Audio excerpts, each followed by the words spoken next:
Indeed, he's had such an experience himself on board Eastern Airlines Flight 539, coming into Washington one stormy night. Well, all of a sudden, just after one of the more intense crashes of lightning, there appeared from the pilot's compartment a most beautiful blue ball, about the size of a football, near enough the size of a football, a lovely thing, which moved at a slow pace, about this sort of speed, down the aisle of the aircraft, a fast walking pace. I could certainly feel no sensation of heat, although it passed at arm's length from my face. I suppose it must have been a few seconds, I can't remember exactly how long thereafter, that the air hostess came clambering up the aisle. She flopped into my lap, she put her arms around my neck, and she said, "Did you see that St. Elmo's fire?" Well, I tried to console her that it wasn't St. Elmo's fire she'd seen. St. Elmo's fire, by the way, are the beautiful corona you can see over the tops of the masts of ships and things like that. But this indeed was ball lightning. We'd indeed been very, very fortunate to see at very close quarters ball lightning actually travelling down the middle of a screened aircraft. Ball lightning is still a major scientific mystery. In fact, until quite recently, many scientists refused to admit that it even existed. In the case of other mysteries of the second kind, we often have quite good films and photographs, yet we are still arguing about their interpretation. Does this film, shot in 1936, show the Loch Ness Monster? Did it surface once more 41 years later to be captured again by the camera? Is this the footprint of the Yeti, the abominable snowman of the Himalayas? And does this shaky film, taken in a forest in Northern California, really show Bigfoot, another ape man who has so far eluded all his pursuers? This strange light, which flew over southern England near Aylesbury, remains unidentified. But was it a spacecraft from another planet? This gruesome corpse was trawled up by fishermen in the South Pacific. Is it what it appears to be, an unknown monster of the sea? When the camera seems to capture an African snake twice as long as any ever recorded, or a missing link killed by explorers in South America, or an unknown species of big cat roaming the plains of Africa, can we believe the evidence the film conveys?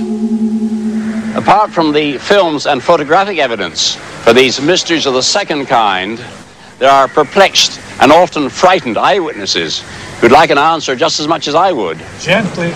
Water bailiff Alex Campbell reports he's seen the Loch Ness Monster 18 times. His closest encounter came one night as he rowed in a boat with a policeman friend, Constable John Fraser. There was this terrific upsurge of water. Terrific. I knew right away what it was. But poor John Fraser didn't, and he was scared stiff. And he said, "What in the name of heaven is that?" Oh, I said, "Don't worry, John, it's okay. It'll be okay." I said, "It's messy." Oh, that calmed him down a bit. But this surge kept going on. And then after what seemed to be 2 or 3 minutes, the surge still going on, we heard it breathing. And it was fantastic itself, that, because it was sounded exactly like a horse that had been running, and it was sounded like this.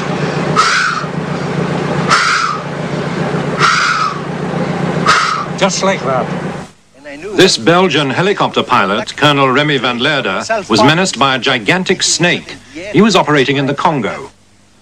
Now when I came down on that snake in his hole, on approaching it at the minimum speed, I would say at 20-25 miles, and I would say at about 25-30 foot up, the snake raised up by about, I would say, 10 foot. And I could very clearly and closely see the head, which was looking, and I could not make a better comparison, as with a very large horse, with big, very, very big jaws, looking triangular. And you're just standing up like that to me, and I feel and I'm convinced if I had been in its range, it would have struck at me, it would have been striking me.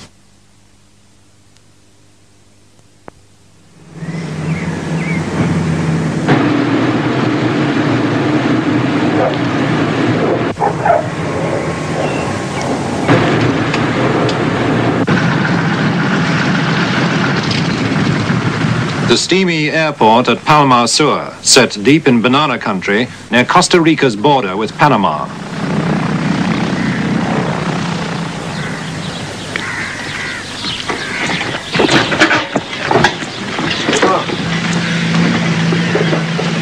Dr. Luis Gomez is director of Costa Rica's National Museum. Bien, gracias. He's flown in to hunt for any clue which might explain one of the world's most intractable mysteries, the giant stone balls of Costa Rica. Huge and uncannily perfect spheres, handmade and of unknown origin. They're even beside the airport runway. But Gomez's goal lies in the heart of the banana plantations, where an archaeologist has reported a new find.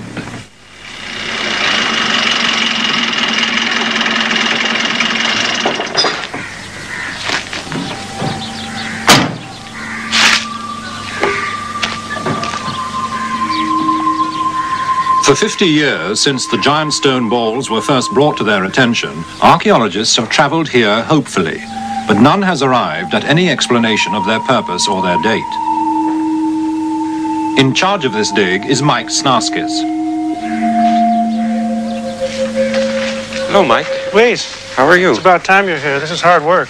I imagine so in this heat. No, listen, this is something we found, not only this one, which looks to be about the size of the one that's in the Palmar Airport, but also over here about 100 yards, another large one. Right here behind you, still another. I think it's been broken, but looks large as well. We probably have the arrangement that we read about years ago of balls in lines. There's absolutely nothing to tell who made the spheres or when or why. Bewildered archaeologists can merely clutch at straws. The fact that they are in lines brings into my mind the possibility that they represent